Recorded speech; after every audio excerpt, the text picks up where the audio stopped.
Zero Lounge. I'm Clyde Lewis. Thank you all for coming out. Let's give tndocv8ssls a big hand for broadcasting us tonight.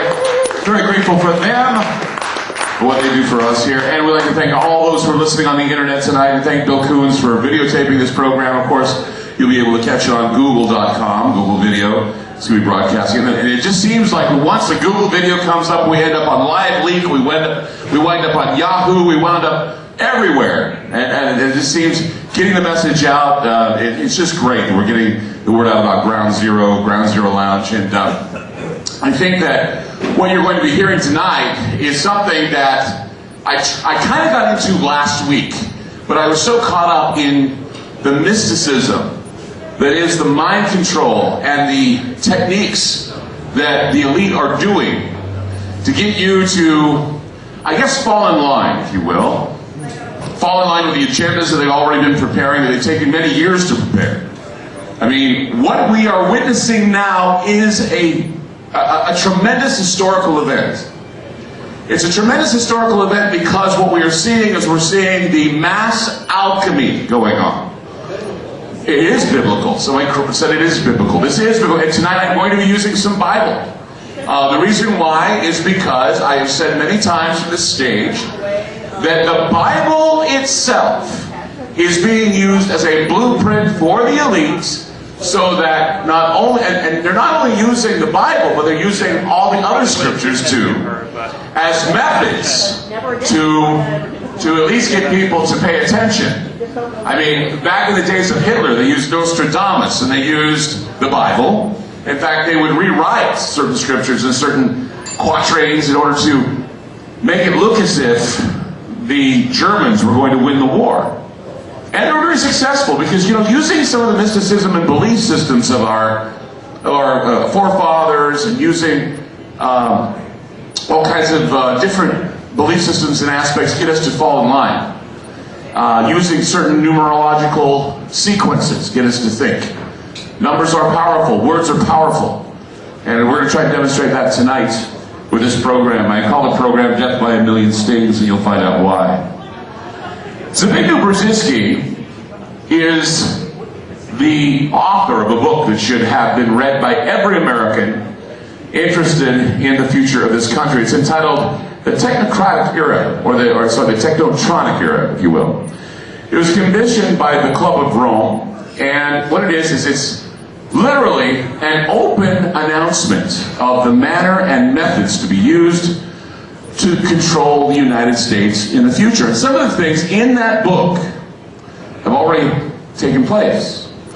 Matter of fact, Brzezinski, speaking for the Committee of 300, said that the United States was moving into an era unlike any of its predecessors, toward a technotronic era that could easily become a dictatorship. A dictatorship that could be forged through the mass mind control, electronic control, and the devaluation of basic needs in society. When I'm talking about basic needs, I'm talking about material needs. I'm talking about spiritual needs. The technologies that exist today are there to force, it's a force multiplier, to get you to change your ideas and your viewpoints and move you in a direction that you wouldn't normally move.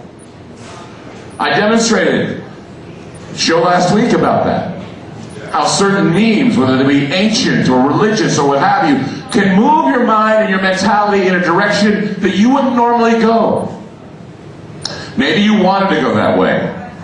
But we're going to point out that Mr. Zbigniew Brzezinski was doing, or actually giving, the blueprint for asserting social and political control over the individual so that they will be compelled to obey the puppet masters. It is now possible to assert almost continuous control over every citizen and maintain up-to-date files containing even the most personal details about health, about personal behavior, finances. Every citizen, in addition, can have more customary data provided to the government because of the electronic or the technotronic era. These files are subject to instantaneous retrieval by authorities. Power will gravitate into the hands of those who control the information. our existing institutions will be supplanted by pro-crisis management institutions. How many times have we seen these institutions move in? We've heard of FEMA, Homeland Security, different banking organizations now that are coming to the aid of the international money crisis, the economy. All these agencies have been springing up out of nowhere, here to save the day, including President-elect Barack Obama. Basically came from out of nowhere to save the planet from its doom. And Brzezinski, of course, said that this is what was going to happen. He said that our existing institutions will be supplanted by those pro-crisis organizations, and that the task of which will be to identify and advance likely social crises and develop programs to cope with them. Any crisis will be cured. Any crisis will be cured through a new totalitarian rule. This is speaking a man who is speaking about this, a man who is, he's been speaking about this country ever since the times of Jimmy Carter. For those of you who don't know, Brzezinski is a relic of the Cold War. This is change, right? Brzezinski, for those of you that don't know, is actually working with Obama right now. He hated the Russians. He hated the Chinese. He also campaigned for mass mine initiatives that would suppress open society, keeping everyone enslaved by their own greed, their own wants for material gain. How many remember the days of the movie Wall Street, where greed was good? This is from the Brzezinski times. We're getting back to that now. Greed put us where we are now, but they're going to try and get you to be greedy about something else. It's going to be me first, you say. Government first, individual last. That's what we're heading for now. Country first, individual last. All things you do are sacrificial for the state. This is the change that is waiting for you.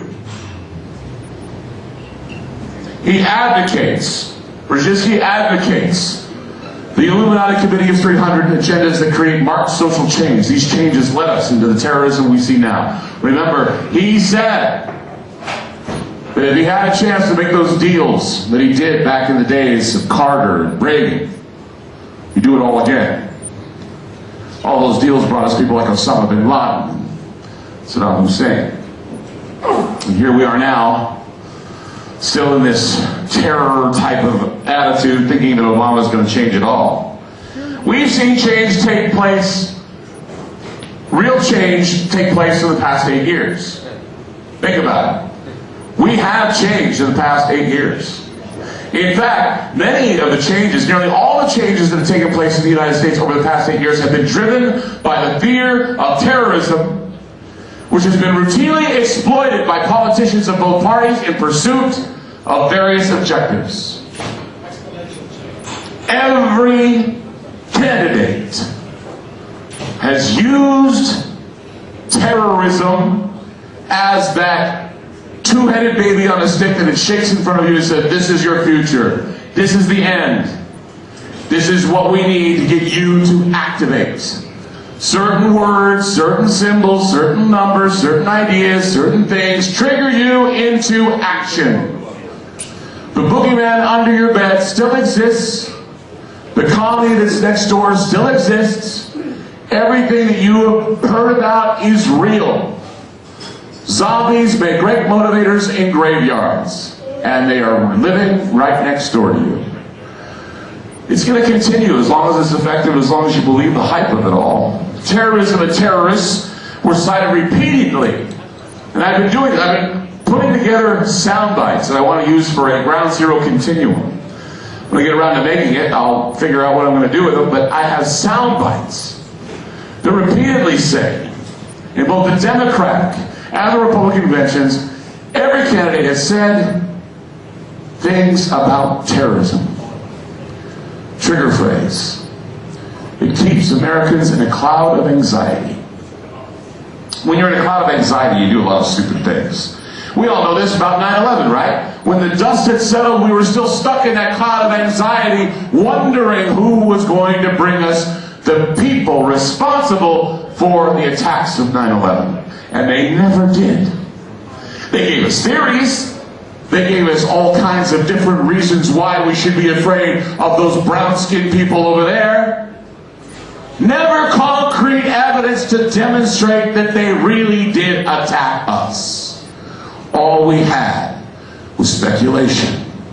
It is like a psychological injection or inoculation where every time they say 9/11, every time they say terrorist, you feel that sting. That sting going into your arm of that drug, of that anxiety. It keeps you in check. That is the method. The revelation of the method is what they call it. Revelation of the method is demonstrating to you the method by which you become completely overtaken by the fear and anxiety of terrorism, the fear and anxiety of losing your material wealth, the fear and anxiety of not being able to feed your families, or to even live like you've always dreamed. It's changing. It's changing. Those are the changes. It's been injected into the psyche, and it's there. What we're seeing is, in my opinion, mass monarch trauma-based control programs that have set us up for a master and slave mentality. If we do what the master says, the pain will stop. At least that's what they tell you. If we give the master what he wants, there will be no monsters to destroy our lives.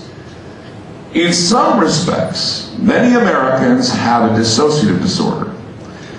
What this is it's a survival mechanism for pain and trauma. You have two personalities, maybe three, maybe four. You ever notice that sometimes you act a certain way in front of your boss, but you act other ways in front of your friends? You act a certain way in front of other people because you know that if you say something, it will trigger some response that you don't want to deal with, that you don't want to have to cope with. That is a dissociative type of survival mechanism where you have to be on a certain behavior for a certain person because you know that if you do anything to set them off, you're not going to be able to hear the end of it. They've done this with all of the people of the United States. They put them in a dissociative pattern, split them up into different personalities. They have polarized us completely. We can no longer express our true feelings and objective ideas for fear of ridicule, for fear of being called a racist, for fear of being called an anti-Semite. Thought crime is now here. It is a product of this trauma-based mind control. It slipped into our world through things like political correctness and all that other crazy stuff that we have to be on our best behavior for. We have become, many of us have become, passive-aggressive observers rather than people who go in and change things. That's why you see a lot of people not responding to rights and liberties being taken from them because they don't want to upset the apple cart in any way. They're afraid that they'll lose their jobs. They're afraid that they'll lose their family or their relationships because these are the only things they have. When you lose hope, there's nothing else to lose. Because they want to take everything from you. That way, they can make you vulnerable. They can turn you into a victim.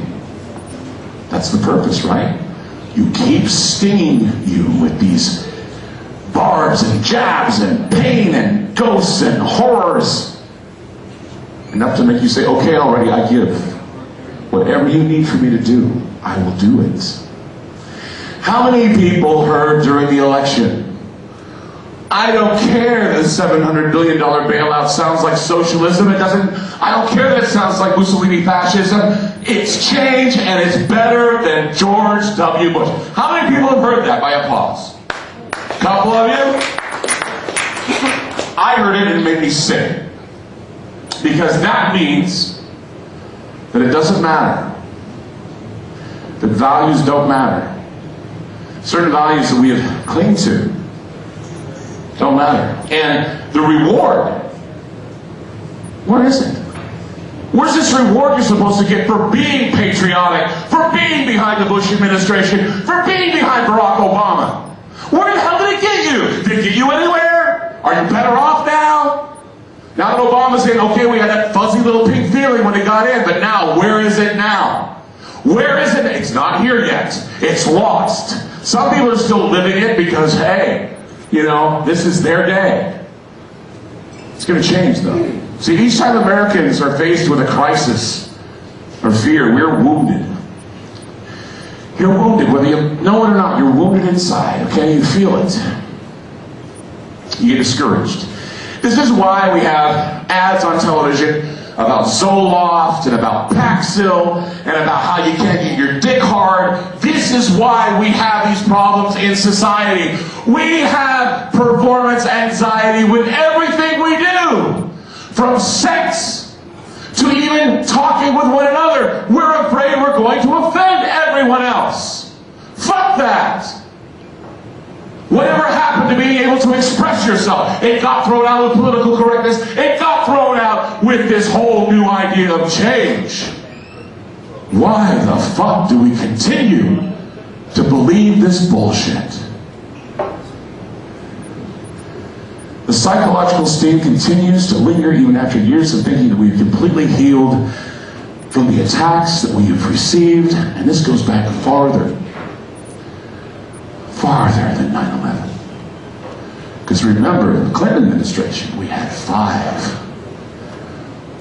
terrorist attacks. They were too tiny, and we didn't have the right way of packaging them and marketing them. You can't market Oklahoma City.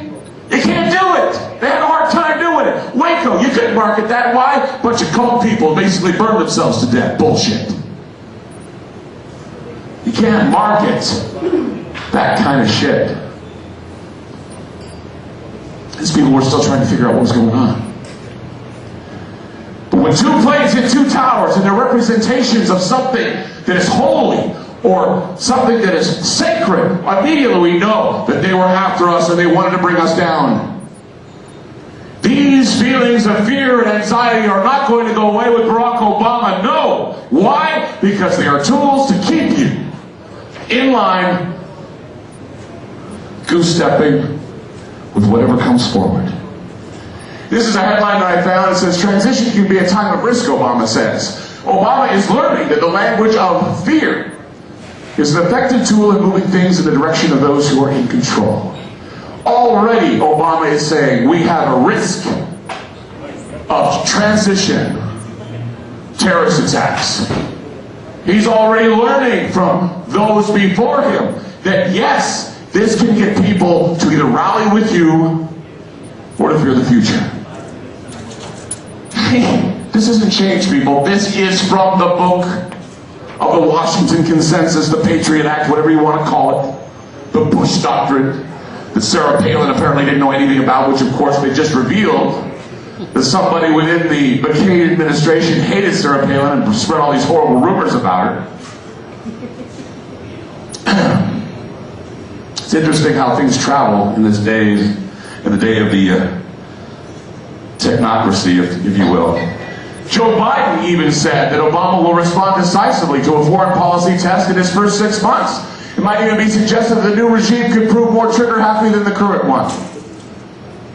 You just look at Obama the wrong way and he'll shoot you. The guy doesn't like to be told that he's a fucking inept asshole. Why? He'll come after you with HR 1955 or whatever the hell it is. That new bill, the don't say anything bad about Obama bill, or the homegrown terrorism, we don't want you to say anything bad about blacks bill, or the don't say anything bad about the Jews bill, or don't say anything bad about Mormons, Catholics, fucking anybody. Because we'll look at it as divisive. We'll come after your ass because if you want to assemble, you can't do it. I have to change my tune. I lose my job ipso facto because I have a fucking opinion. We are lucky, fucking lucky, to be right here, right now, at this time, talking about what is happening. I'm struggling right now just to get some funding to try and get the show back on the air again. And the reason why I'm being met with opposition, these people are saying, but what if? What if what? What if you say something to piss someone off? No one wants to throw money at some asshole who wants to agitate. Sometimes they do, sometimes they don't.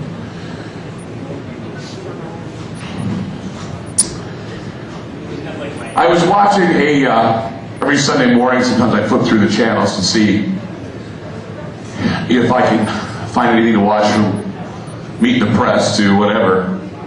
I always wind up on the Power Hour for some reason. And I watch the Power Hour occasionally. I know, that sounds weird, but I do. Need some sort of religious hope in my life, and I don't know. It's kind of an interesting show. But the scripture caught my ear from the book of Thessalonians, actually. It was 1 Thessalonians 5:3. It said, while people are saying peace and safety, destruction will come on them suddenly as labor pains on a pregnant woman, and they will not escape. From the good book it says that once we're feeling all safe and secure, something's going to come and bite us in the ass. Isn't that the case always, right? When we feel like everything's going our way, someone's going to try and screw it up. Murphy's Law. Something's going to fall apart. It just might. Sturgeon's axiom, 95% or 99% of everything is just crap. The language of fear has become so commonplace now, some Americans will do anything outside of their morality to survive. You'll watch this happen. I've got friends right now, well, actually, someone who I care very much about, who was involved with something that I feel is kind of like cult-like. It's a cult type of thing. And I don't know how to explain that this is going to happen to a lot of us. That there are going to be people that are going to say they have all the answers, and they're going to want to establish a cult or a gathering of people all looking at this one objective. And they're going to want your money because that's how they make their money. They make their money off of telling you that you're worthless. And then they have the answers to make you have more worth. And some of those answers are killing yourself and going and joining the evolutionary level above human with a comet somewhere in space. We've heard about that before. Of course, that happened back in 1997, you know. What's that? Heaven's Gate? Yeah. Back when we thought we were all pretty safe in our thinking. The reason why people are acting this way is because we're hoping that the pendulum's going to swing back toward our favor because we felt like we've been so fucked over the past 8 years. And we have. I'm not arguing, okay? But they're hoping the pendulum will swing back into a better way of life with the new president. But the damage is done, people. When it comes to civil liberties being taken away, the pendulum does not swing back. And if anyone, if you have some dumb luck where they decide to give it all back to you, it will take years before they reverse it. That's how it always works. It takes many years. Oh, we were wrong about this. 25 years later. By then you're dead. You don't care. We have set ourselves up to be robbed of not only our freedoms, but of our ability to increase and make money. This is what they mean by sharing the wealth. If there's no wealth to give, then you're all pretty much at equal level, right? 0 is a pretty good number. This is where they're going to put you. They want to put you at 0 and then build you up again for you to fail. I am telling you that what is being forged now is a state system. The state system is now in the works that the majority of the citizens of the United States voted for, a system where workers can no longer strike, where the Supreme Court becomes feudal, and private property is limited to the privileged. We voted for it because of perceived class warfare, increased preoccupation with race hatred, religious intolerance, and fear of terrorism. We have had it beaten into us that we have to accept something new, even if it's not healthy for us. Just because we can, yes we can, doesn't mean that we should. Should we? Yes we can, but should we? Should we? Oh yeah, okay, I'll do it. I'll bend over, get it up the ass again another 4 years because, hey, it's the American way. Lesser of two evils, right? Evil is evil, and it always will be. Evil is evil, and it always will be. I have demonstrated the last election was one big psychological operation. It was implemented to keep us off kilter. I talked about that was the Luciferian way to keep things just a little off balance. It thwarted the balance of material and spiritual well-being. We were questioning our logic throughout the whole problems that we were having. We were told that we're unpatriotic. We did not believe in the policies that the president was proposing. And then in the end, everyone's ideas shifted towards Barack Obama. And we're told that if you don't believe what Barack Obama says, you're also non-patriotic. You're a fucking racist. Get with the program. This is change. Come on, you fucking party poopers. Don't fuck my parade. I'm happy. We got a black man. And you know what? Hey, awesome, right? Sends a message to the entire world. We've got a guy who's black, and everybody thinks that racism is dead. Fuck you. No, it's not dead. Just a nice little sheen to keep people from thinking that we're all fucked up in the head. We're all fucked up in the head because we were meant to be. We were programmed that way. It was all conditioned response. You bring a guy in, you set yourself up, you say, God, this is the shit. This is horrible. I want a better person in play. It was a trap to start a new program, one that has been well thought out, taken from the blueprint of self-destruct prophecy. All about self-destruct prophecy. I remember when I was a kid. I know that's a goofy poster. Good. I'm not a kid there. But I remember when I was a kid. I was told in Sunday school that a big bad man was going to come into the world, and he was called the Antichrist. Okay? And this big bad man would come into the world and force me to take a mark in my hand or my forehead so that I could eat and buy things. Now, I was told that if I refused to participate in this beastly system, that God would provide things for me. That, hey, if I stood by my guns and decided that I didn't want to be a part of this whole beastly mark of the beast thing, that I'd be able to have things given to me and I'd be blessed and all that other stuff. Well, as I got older, I thought that I was smarter than that, and I believed that there would be no possible way that I would have to accept the mark of the beast. But as a joke, I went and I had a tattoo on my arm placed that looked like a UPC code. It was UPC code for spam. I did it as a joke. Because I thought that the whole idea of accepting the mark of the beast and being stung by scorpions and locusts and having my eyes gouged out was just bullshit.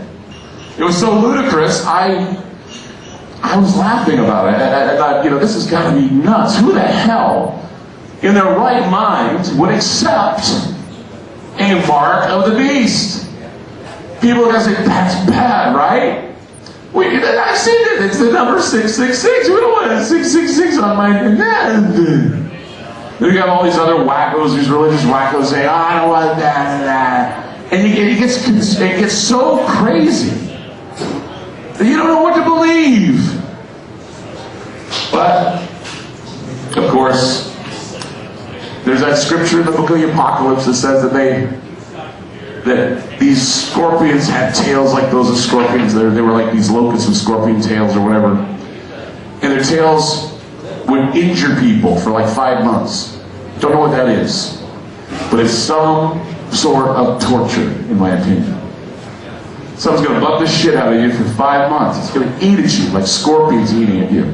And I saw something in a magazine called Adbusters by Sarah Lazar, and it said, if global capitalism is to die, it will be a death of a million stings. And I thought about the bees that I talked about last week.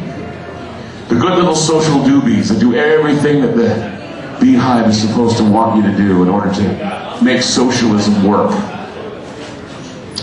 And I thought, yeah, that's pretty apropos, that we're in a time where, well, in the past, it's been the reinforced mantra that there are no alternatives to free market capitalism. We're the best there is. Capitalism rules the day. However, we're now beginning to see that everything's changed too.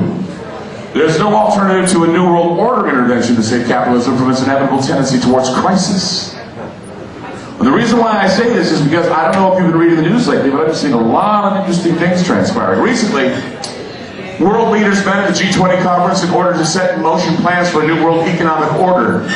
They are asking for the end of the dollar as the world reserve currency and the centralization of financial power into an internationalist inner circle of regulators completely above oversight or accountability.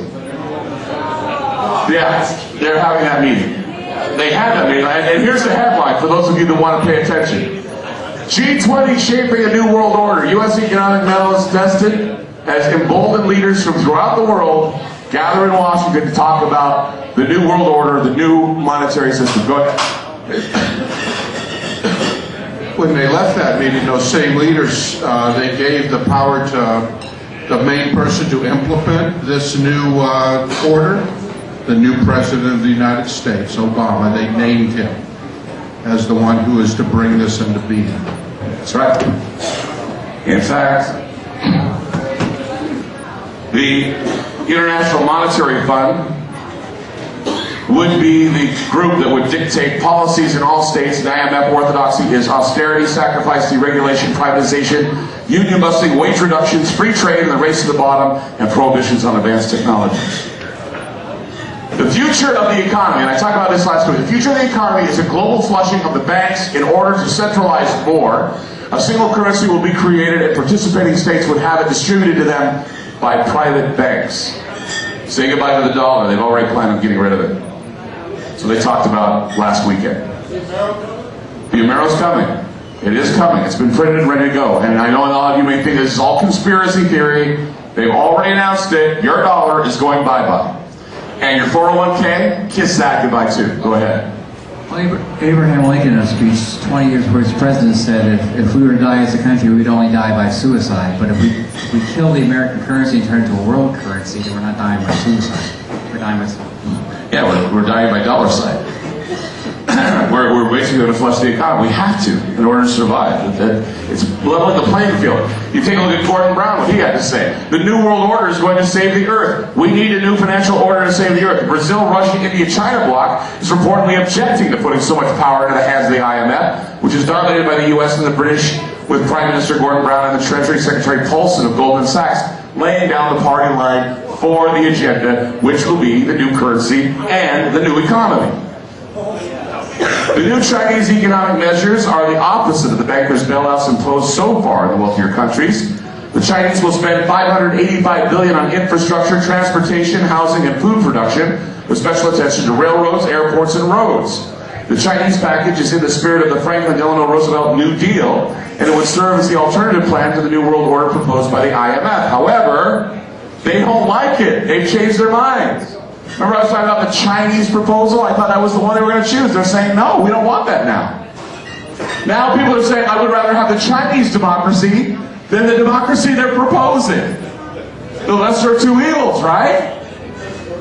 The lesser of two evils. That's what we're looking at. The guy in Brazil, the stock exchange in Brazil, took a gun and shot himself today.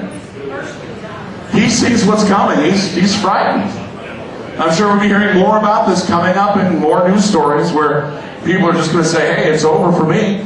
China and Russia are saying they don't want to even deal with the dollar anymore. Fuck the United States and their arrogance.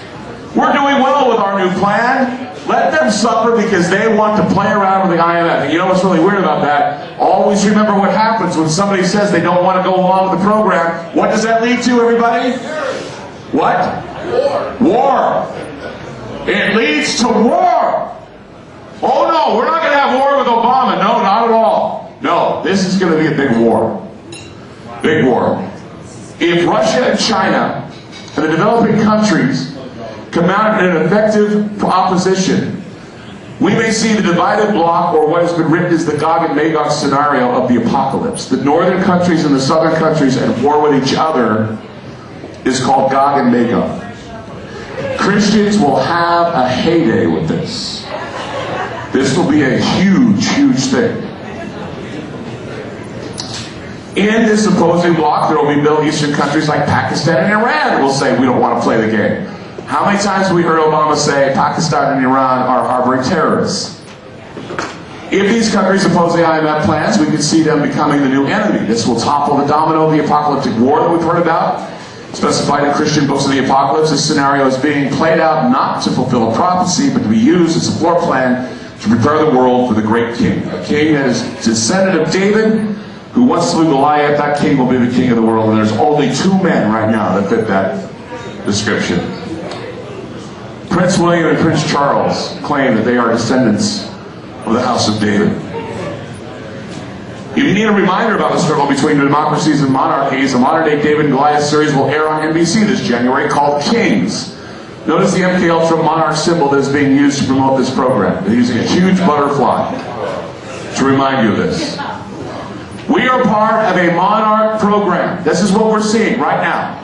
It is a huge mass alchemy program to get you to change your mind about monarchies, kings, and magistrates. Prince Charles has a world business forum called One World Enterprises. It comprises of 200 of the world's top corporate leaders and consolidates 26% of the world's wealth. Charles is literally able to steer the environmental, ethics, and business agendas of the world's most powerful multinational companies. The holdings of the House of Windsor constitute enormous wealth, including the Archer Daniels Midland Company, and they are the stockholders of controlling interest, which controls 75% of the world's grain. That means that if they decide that you don't eat, you don't eat. They can control whether countries starve or whether they eat. This is where we found ourselves. They control everything. The European and the American Union coming together, we're looking at the Red Dragon of Wales, the heralding beast. I am sure, this is what Prince Charles says, I'm sure that many people consider that the United Kingdom is an ideal geographical historical position to act as an interpreter, mediator between the United States and Europe. It's the centralized location, and now it has all of the wealth of the world.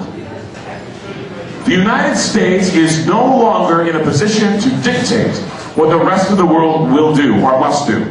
All power and money has been relocated to the United Kingdom. The Washington Consensus has collapsed, and now the United States has become a military wonderkind that has been forced to be directed by the global consensus.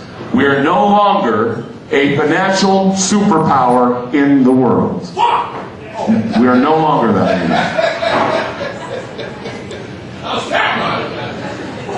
Now, as the United States falls, so does the entire planet.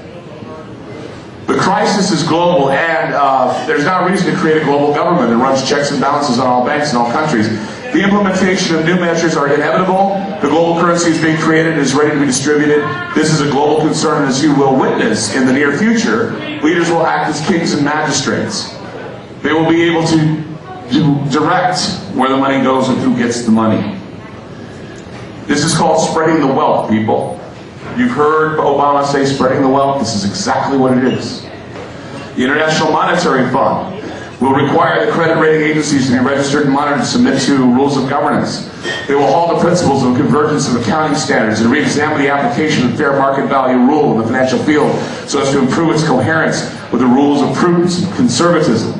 They will resolve that no market, segment, territory, or financial institution shall escape from proportionate and adequate regulation or at least surveillance. That means that everything you do, every money transaction you make, will be accounted for. And they will make sure that you don't get what you don't deserve, in their opinion. They will set up a code of conduct to avoid excessive risk-taking in the financial industry, including in the area of compensation. Supervisors will have to follow this code in evaluating the risk of profiles of financial institutions, to entrust to the IMF the primary responsibility, along with the FSF, which is the Financial Stability Forum, to recommend the necessary measures to restore confidence and stability. The IMF must be equipped with essential resources and suitable instruments to support countries in difficulty and to exert its role as a macroeconomic surveillance to the fullest. How are they going to enforce macro surveillance, macroeconomic surveillance? They will have to somehow chip every single one of you in order to have security measures happen the way they see them. This is what is inevitable.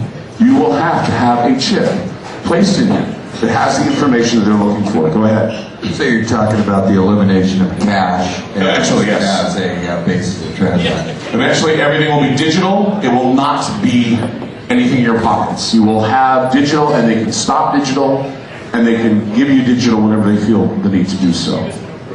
This is the future, people. It may not sound like something you're into now, but this is where it's going. Go ahead, Fred. Do you really believe Get on the microphone. Right on the mic. Do you really believe that our legal tender will be replaced with plastic? Yes, I do. I really do. After hearing what the G20 was talking about, yes, I do. And as Bob had said, the Obama administration will play a big role in reinventing the international system, especially on the financial side, in strong partnership with the European Union. That was discussed, and it will follow through eventually. There has been a swirl of propaganda coinciding with the monetary merger of the European Union and other countries. One popular poster in particular demonstrates the rebuilding of the Mystery of Babylon, or the Great Tower of Babel. It speaks of many tongues that are speaking in one voice. The globalism has already begun. We're only beginning to join with our new global Lord and Savior, Mr. Barack Obama. He is the one that's going to be leading us into the new financial order. Go ahead.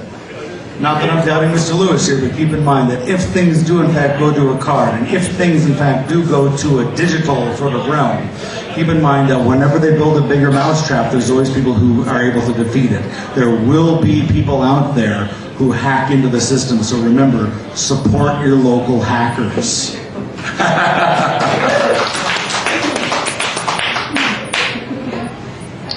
I want to talk a little bit quickly about the Corona Stellarum Duodecim. In fact, it's the crown of stars. It's the 12 stars that surround the flag of the European Union. They came right out and said what it represents. The same thing I've been telling people. It represents the crown of stars on the woman of Babylon, where the woman stands on the moon. We've talked about it before. And the tower that they built, the new EU tower, the EU offices, is supposed to be a representation of the new Tower of Babel. They've come right out and said it blatantly. This is what they're representing, people, the new Babylon. They want to create the new Babylon and a new Babylonian type of system. Take a look at, I managed to put together some slides here of how the Tower of Babel and the Tower in Strasbourg look all exactly the same. I managed to bring them together like that. And then, of course, you take a look at the Corona Stellarum Duodecim, and you have Princess Diana dancing on the moon. You have the woman of Babylon dancing on the moon, and the Statue of Liberty, all the same thing. Why is it when they bury Princess Diana, they put the tower, the torch? Because she's a representation of that very thing. The very representation of what's in the Revelation, book of Revelation, chapter 12. And there appeared a great wonder in heaven. A woman clothed with the sun, the moon under her feet, and upon her head a crown of 12 stars. Moving forward, and she being with child, cried, travailing in birth, and pain and to be delivered. There appeared another wonder in heaven, and behold, a great red dragon. The dragon shall rear the child, and shall become a great beast, and create a system of government with new currency. Take a look at that. That is the dragon. That is the entrance to the city of London. What have they said? London's a great place to put all of our money? Of course it is. It's the place where the great beast will reside. And no man might buy, sell, or save that he have the mark of the beast, and the name of the beast, or the number of his name on their bodies. Don't know what that's going to be. There was a lawsuit to the Bush administration. A bunch of farmers didn't want to put RFID tags in their livestock. The Bush administration dissolved, or actually decided that they dismissed the lawsuit. They said that it was frivolous. They're talking about a global authority that will now change all of our financial ways. There will be a global financial system, probably the IMF, that will control how we spend. It'll be a global currency, not a national currency. Remember what it says about New World Order or OneWorld.com, a world without borders, a currency without borders, or a business without borders. Gordon Brown, who is the Prime Minister of England, has called for the election of Barack Obama to be the starting point of a truly global society where nations will work together rather than being frozen by events such as the current financial crisis. Yes, Fred?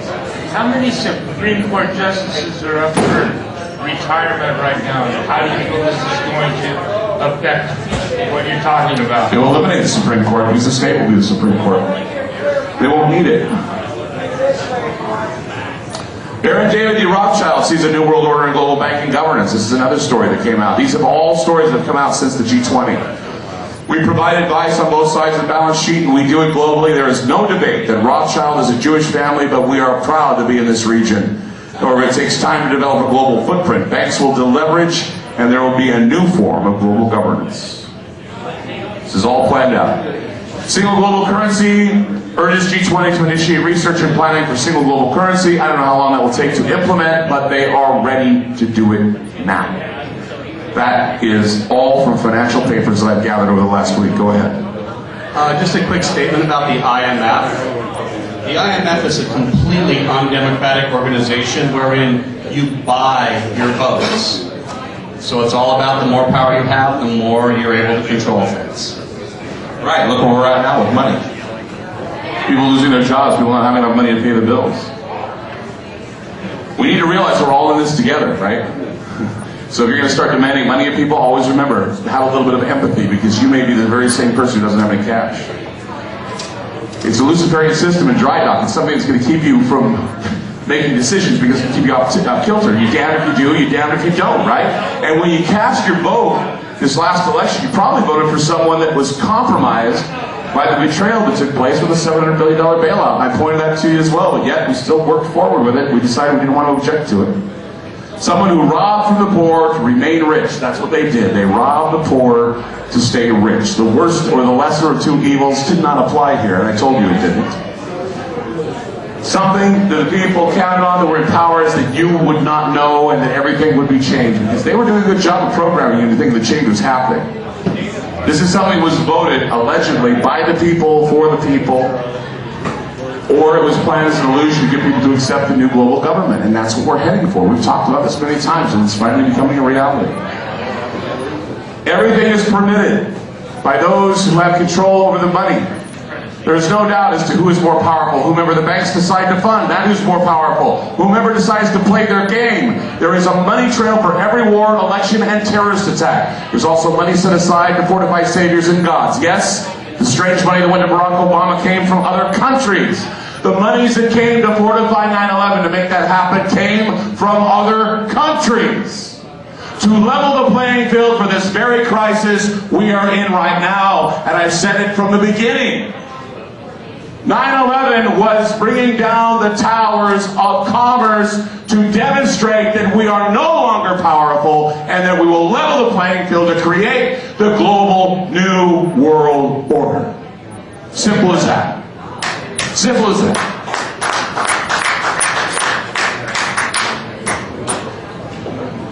Take a look at the sign. It says, "To God be the glory, great things he has done. Obama, thy kingdom come, thy will be done." That is on a Barack Obama election office. Outside. Barack Obama has been asked to join with the agenda, and I'm sure his position as Messiah could be tarnished with whatever dirt they can turn up if he ever decides to have a heart and truly be a hero and reveal what is really going on. Because they say the revolutionary ideas are stronger than bullets. However, we also know that sometimes money buys bullets for enforcing stupid ideas. Like killing Obama. Bad idea. It will only reinforce the resolve. So we have to ride this through, and we have to put out of our minds this bullshit about wanting to off this guy. Let him do his job. Let him do what he needs to do. He may surprise us. But, of course, we have a lot of morons out there that have decided to threaten him. I want to read you some of these. These are some really good doozies. Ready? Threats against the new president historically spike right after an election, but from Maine to Idaho, law enforcement officials are seeing more against Barack Obama than ever before. The Secret Service would not comment or provide the number of cases that they are investigating, but since November 4th, law enforcement officials have seen more potentially threatening writings, internet postings, and other activity directed at Obama that has never been seen with any past president-elect, say officials. Earlier this week, the Secret Service looked into a case of a sign posted on a tree in Bay, Idaho, with Obama's name and the offer of a free public hanging. In North Carolina, civil rights officials complained of threatening racist graffiti targeting Obama found in a tunnel near the North Carolina State University campus. And in Maine, a convenience store. An Associated Press reporter saw a sign inviting customers to join a betting pool on when Obama might fall victim to an assassin's bullets. People are betting money and putting a date as to when he's going to get shot. How gross is that? It's horrible. Because, I mean, if you think it, it can be enacted upon. You can manifest whatever horrible things you want to have happen, but you know, we asked for this. We wanted this. That's the point. Quick. Yeah, this amendment is running through the society at large. I have a guy working the other night, and some guy comes up to me and says, "Hey, have you heard this joke? what do Kennedy, Lincoln, and Obama have in common? I say, what? Nothing yet. Oh. Isn't that a disgusting joke? It's horrible. And that's just a common thing going through the society now. Well, but the meme has been set, and it's the fear that we all have, and it's something that you know will happen as long as we continue to think this. And that's the thing, is that let him do his job. I mean, he's been appointed to do this because this is what, and I'm thinking that he's probably being this round peg being forced into a square hole, because I think that he meant well, but you have a lot of people who are saying, do this, do that, do this, do that. He doesn't know where to go. Go ahead. Yeah. Are you aware of the first electrified city and school system in America? No. It was in Idaho, Rupert, to be exact. Right. Idaho seems to be one of those places. It's the first. I was coming here. Idaho was the first place I saw Schwarzenegger in the toilet. Follow the money. That's the whole thing that you need to do here. You need to remember where the money's going and who's funding what and who's funding who. Did you flush? What? Did you flush? No, I didn't. I believe that the banking institutions are more dangerous to our liberties than standing armies, according to Thomas Jefferson. If the American people ever allow private banks to control the issue of their currency, first by inflation, then by deflation, the banks and corporations that will grow up around the banks will deprive the people of all property until their children wake up homeless on the continent their fathers conquered. The issuing power should be taken from the banks and restored to the people to whom its property belongs. That's our founding fathers speaking right there. Real power, Pat Buchanan says, real power in America belongs to the world banking cartels. Americans no longer retain full sovereignty. Instead, the United Nations, International Monetary Fund, World Bank, World Court, and World Trade Organization make the key decisions in government. American taxpayers are the designated fall guys of the New World Order. Pat Buchanan said that. Henry Ford said, it is well that the people of the nation do not understand our banking and monetary system, for if they did, I believe there would be a revolution before tomorrow morning. That's why they don't teach you economics, because if they did, you'd probably revolt. The New World Order is not some prophetically speculative or futuristic fairy tale. It is a real-world reality. It is not some wacko conspiracy theory. I hear people say, oh, he's just a conspiracy theorist. We don't need to listen to him. It is now a blatant and fully reported idea and will be implemented because we, the people, demanded change. As I had said many times, this change was a projection of what each individual needed and what they wanted. It was an interpretation. What is really happening, we can't reverse. It's been programmed as our only hope. It has been a long time in the making, this whole New World Order. Its pieces fitting into places from divergent realms and different players. Gears and levers of history have been moved and adjusted, and a large-scale game of cognitive dissonance has been played. Using real nightmare scenarios, using real currency and real assets shifting hands, a game with very real winners and losers. It has now arrived, and many people will be psychologically bruised when the change does not fit their expectations. The world monetary establishments have organized a government that will bring forth a monarch that will unite all peoples with an ecumenical religious government. The goal is nothing less than to create a world system of financial control in private hands able to dominate the political system of each country and the economy of the world as a whole. There will distribute shelter, food, and water to whom they feel should receive it.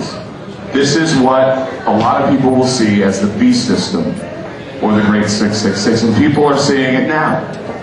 They are realizing that the trauma-based terror that has been happening, the programming, the removal of the rewards that we're supposed to be getting for going through this, they're realizing that the beast system of trauma, New World Order programming is a utopian lie. There are many people that they feel like they can't do anything about it. It is a result of years of nightmare fear, the continuous programming of inadequacy. We have been told that we don't measure up.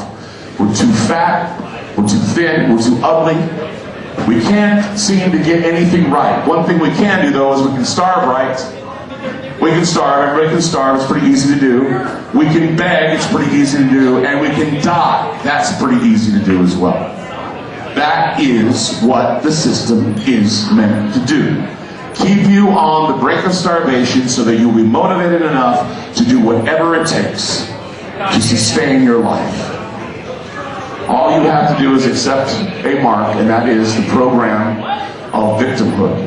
That is the mark that you will wear.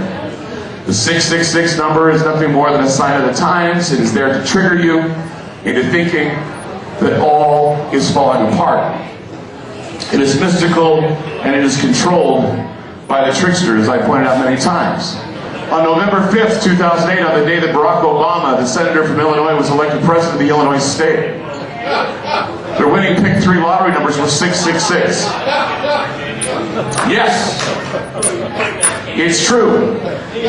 But here's something else you didn't know about this. 666 was also drawn on the following dates. 1/16/2007, 3/22/2008, 10/23/2008. Here we go, people, this is funny. Ready? On 1/16/2007, guess what happened? Barack Obama announced his presidency. 666 was drawn in the Illinois State Lottery on that day. On 3/22/2008, Bill Richardson was in Portland and endorsed Barack Obama as President of the United States, the nail that went into Hillary Clinton's coffin, basically put her out of business.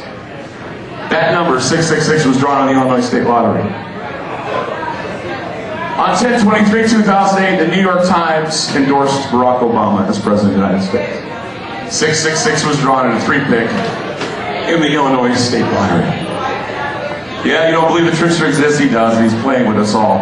You know, I guess you can find meaning and meaningful significance anywhere if you just look and recognize the sting of powerful programming. Take a look at those posters, people. Isn't that interesting? We're buying it hook, line, and sinker without even fighting for anything else.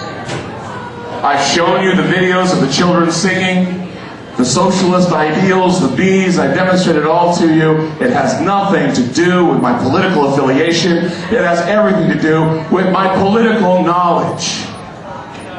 My political science knowledge. Stuff that I learned on my own. Not from any school, but from what I learned from reading my own literature. Stuff that my father taught me. Stuff that I learned on my own. It's obvious, is it not, by applause? You see it? Go ahead. But you forgot to mention the last thing, that 666 and a lottery should come out 1 in 1,000 times, which would take, 3 years? And it happened 3 times? Yeah. 607. Yes. Unusual. It's unusual, isn't it?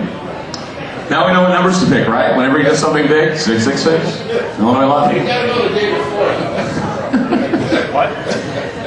It is change we can believe in, because believe it, people, it's coming, it's challenging, and it's going to be different for all of us.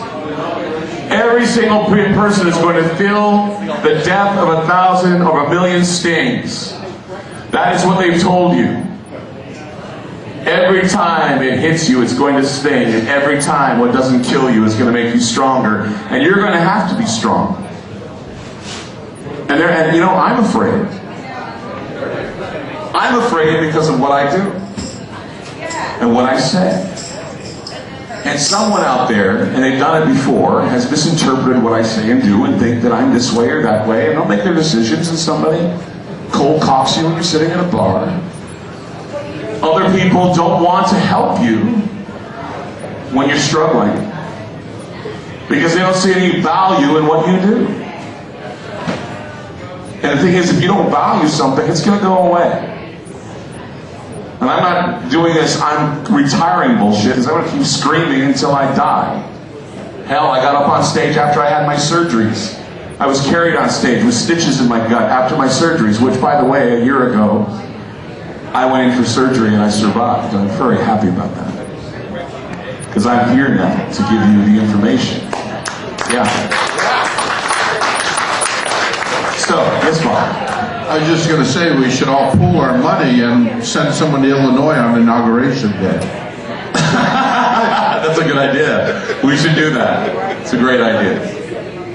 Are there any more questions or any more comments about what we've covered so far? Anything? Nothing?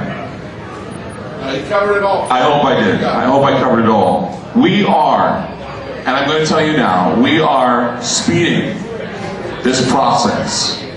The process is speeding to their direction, not yours, and you're going to have to do what they want. I may be jumping the gun here. I may be giving you this information that may not implement for another 6 months to a year, but it just seems like everything is speeding out of control.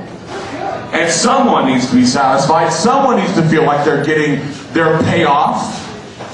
Somebody needs to feel like they're getting blessed with something. Share the wealth. Yes, that's right. Share the wealth. But you know what? Not everybody's going to be happy with the piece they're getting. Somebody always wants the biggest piece when it comes to grabbing the roll of Thanksgiving. Somebody wants the biggest drumstick or the biggest turkey leg. They want that. They don't get it, they pout or they scream or they cry. And it's going to be the same way with governments. When money is the issue, the IMF, the World Banks, when they decide they're going to finance a war, they finance it big. I don't want to say World War III, but it's looking very close to it now. It's obvious. Remember I said to you that when Katrina happened, I said, you don't think that this storm and this tidal wave in Indonesia, you don't think that these horrible disasters that are hitting us now are not going to have the repercussions in our economy.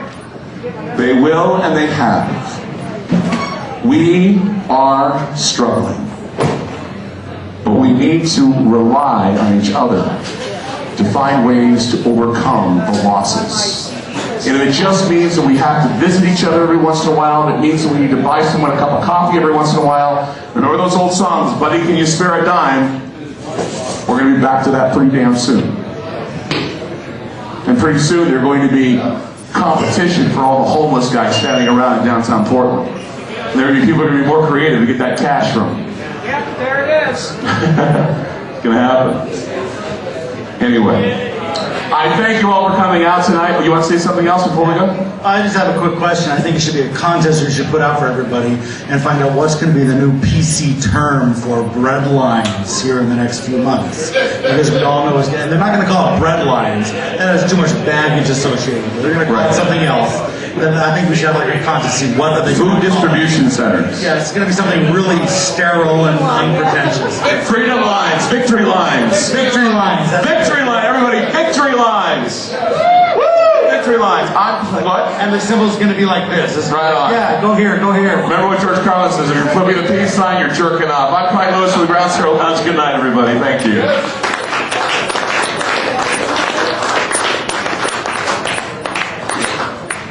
Whose picture is going to be on the apparel on the first bill?